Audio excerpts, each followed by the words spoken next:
ആയിക്കോട്ടെ. നമ്മളിപ്പം ഹോസ്പിറ്റലിലാണ്. അതുകൂട്ടെ ഞാൻ കൊണ്ടുവന്നു കേട്ടോ.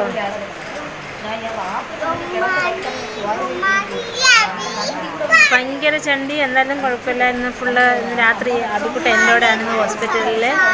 ചേട്ടൻ താഴെയുണ്ട്. ഇവിടെ നിന്ന് കാണാൻ താഴെയുണ്ട്. പിന്നെ അമ്മ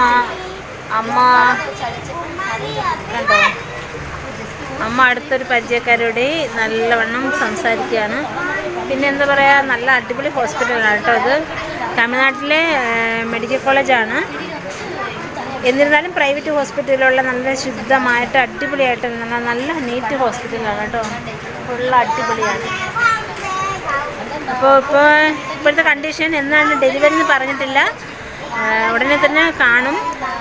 നമ്മൾ ഇപ്പോൾ 9ാം മാസം സ്റ്റാർട്ട് ചെയ്തതേ ഉള്ളൂ. കൊച്ചിന് നല്ല വെയിറ്റ് വന്നിട്ടില്ല കേട്ടോ. 2.4 കിലോ ആയതേ ഉള്ളൂ. അപ്പോൾ കുറച്ചുകൂടെ വെയിറ്റ് വെക്കാൻ വേണ്ടി കാത്തു നിൽക്കുവാണ്. ഇനി കുഞ്ഞ് നല്ലതായിരിക്കുമെന്ന് പറഞ്ഞു. ഇപ്പം ബ്ലീഡിങ് ഒക്കെ നിന്നു. ഒരു 2 ദിവസത്തിനുള്ള ഡെലിവറി കാണും. അപ്പം നമുക്കൊരു പ്രാർത്ഥിച്ച എല്ലാവർക്കും ഒരുപാട് നന്ദി. Thank you.